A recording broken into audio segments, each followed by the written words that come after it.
स्वागत है आप सबका प्रतिशत का एक और बेसिक क्लास में। इससे पहले बेसिक 1 और बेसिक 2 दो वीडियो अपलोडेड है। सबसे पहले आप जाके उनको देखिए, उसमें एकदम जीरो लेवल से प्रतिशत को बताया गया है। अगर कोई कमजोर विद्यार्थी है जिनको प्रतिशत समझ में नहीं आता है, कहीं पढ़ा है नहीं समझ पाया या फिर कभी पढ़ा ही नहीं, ये वीडियो उनके लिए, ठीक है। मतलब जो कमजोर बच्चा है उनको बनाना चाहते हो मैथ्स में सुपर। मैथ से डरने का कोई बात ही नहीं मेरे दोस्त। हम है ना आपको ले जाएंगे एकदम ऊपर तक, मैथ्स के शिखर तक पहुंचाएंगे आपको, ठीक है। तो चलिए ये पार्ट 3 वीडियो है, शुरू करते हैं। हम लोग पिछले क्लास में देखे थे प्रतिशत। प्रतिशत का क्या मतलब जाने थे हम लोग। अगर कहीं 7% लिखा है, इसका मतलब हुआ 100 में से 7। अगर हम कहें कि किसी देश की जनसंख्या का 7% लोग पागल हैं, तो इसका मतलब क्या हुआ? इसका मतलब हुआ उस देश में 100 में से 7 आदमी पागल है। समझ रहे हैं? अगर हम कहें कि किसी क्लास में 30% लड़का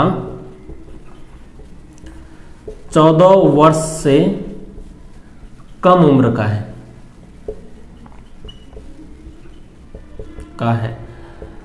हम क्या करें कि किसी क्लास में 30% लड़का 14 वर्ष से कम उम्र का है, तो इसका मतलब क्या हुआ? हर 100 में से 30 लड़का 14 से कम उम्र का होगा, ठीक है। 14 से कम उम्र का होगा। समझ रहे हैं प्रतिशत का मतलब? तो अब आगे चलते हैं। अगर इसको डिटेल्स में जानना है तो आप बेसिक 1 देखिए। थोड़ा सा ये हम लोग क्या कर रहे हैं, हल्का सा रिकॉल कर रहे हैं ताकि आगे समझने में दिक्कत ना हो। पिछले क्लास में एक और बात जाने थे, वो क्या था कि अगर 25% वृद्धि कहा तो क्या लिखेंगे, अगर 25% कमी कहा तो क्या लिखेंगे, अगर 16.2/3% वृद्धि कहा तो क्या लिखेंगे, वही 16.2/3% कमी कहा तो क्या लिखेंगे।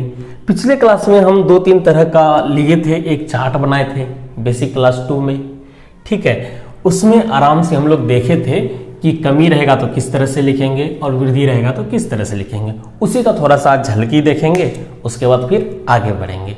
जैसे 25% वृद्धि कहा तो हम इसको लिख सकते हैं 125%, ऐसे लिखते हैं ना।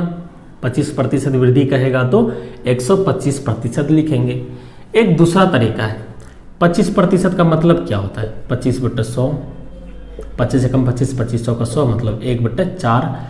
जब हमको वृद्धि कहा तो 4 1 5/4, मतलब नीचे को ऊपर से जोड़ के ऊपर में लिख देंगे और जो नीचे है उसको लिख देंगे, तो ये हो गया वृद्धि। कितना वृद्धि? 25% वृद्धि। वहीं 25% कमी कहेगा तो 4 में से 1 गया 3/4। तो देखो ये है 25% का मतलब क्या? 1/4। 25% का मतलब 1/4। वही कहेगा कि 25% वृद्धि तो 5/4, 25% कमी तो 3/4। ऐसा हर नंबर, हर संख्या के साथ करेंगे, ठीक है। तो यहाँ 25% वृद्धि का तो 5/4, या इसको क्या लिख सकते हैं 5/4। फिर 25% हमको कमी कहा तो हम क्या करेंगे 75% लिख देंगे, या 25% कमी का मतलब क्या होता है 3/4, ये कमी है ना, तो हम 3/4 भी लिख सकते हैं। यही 16.2/3% वृद्धि कहा।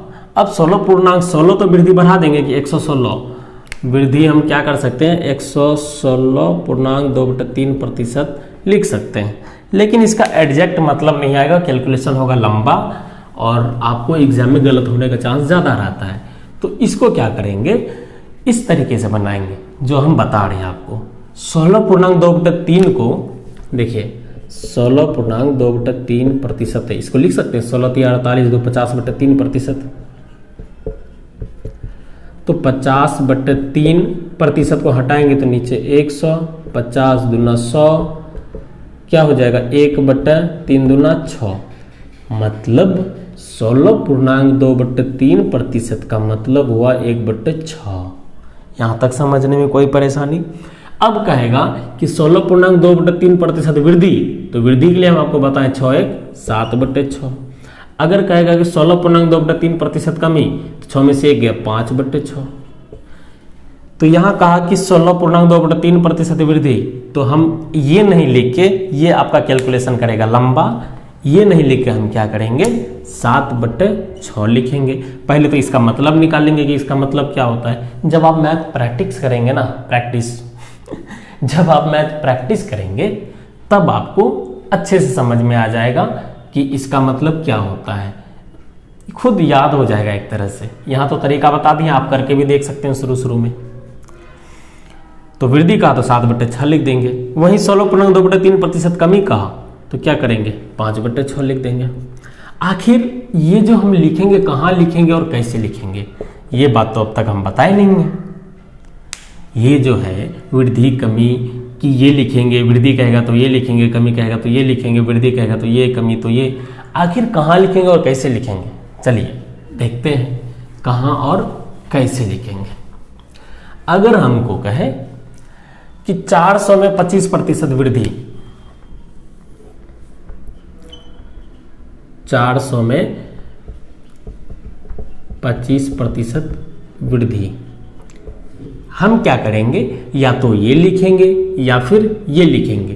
तो चलिए पहले इसको लिख के देखते हैं। 400 में 25% वृद्धि कहा तो 400 गुना 125/100, 0 0 खत्म, 4 गुना 125 500। चलिए ये लिखने के बाद 500 आया। हम क्या बताइए, या फिर ये लिख सकते हैं, लिखते हैं 400 में 25% वृद्धि कहा तो 25% वृद्धि मतलब 5/4, तो गुना 5/4, 4 एकम 4 2 0, 5 गुना 100 500। देखिए सेम चीज़ है कि नहीं, आया कि नहीं मित्रों, समझ रहे हैं आप। ये भी लिख सकते हैं, ये भी लिख सकते हैं, यही था इसका मतलब कि वृद्धि कहेगा या तो ये लिखो या तो ये लिखो। फिर 25% कमी देखते हैं, वही एग्जाम्पल लेते हैं 400 ही। 400 में 25% कमी, तो पहले हम या तो ये लिखेंगे या तो ये लिखेंगे। पहले ये लिखते हैं 400 गुना 75/100, 0 0 खत्म, 4 5 20, 4 7 28 2 30, 300। या फिर ये लिखेंगे, ये लिख के देखते हैं 400 गुना 3/4, देखिए 3 गुना 100 300। सेम रिजल्ट आया कि नहीं। तो क्या करता है ना कि ये आपका कैलकुलेशन करता है छोटा, बनाने में उतना झोल नहीं लगेगा। तो अब तक शायद आपको समझ में आ गया होगा जो हम कहना चाह रहे हैं। उसी तरह से क्या है ना कि इसको देखेंगे, किसको, ये वाले 16.2/3% वृद्धि का। मान लो कि हम ले लेते हैं 600 में 16.2/3% वृद्धि, तो हम क्या करेंगे 600 लिखेंगे, गुना वृद्धि कहा तो 7/6, 6 गुना 100, 100 बार में कट जाएगा, मतलब 6 एकम 6, 2 0 8 गया, 7 गुना 100 700। देख रहे हैं। फिर कहेगा कि 600 में ही 16.2/3% कमी, तो क्या करेंगे 600 गुना कमी कहेगा तो 5/6, 6 एकम 6, 2 0, 5 गुना 100 500। देख रहे हैं। तो ये क्या करता है, ये फॉर्म में लाने के बाद आपका कैलकुलेशन आसान करता है, जिसमें कि गलती होने का बहुत ही कम चांस होता है। तो जो हम बताना चाह रहे थे आप शायद समझ गए होंगे।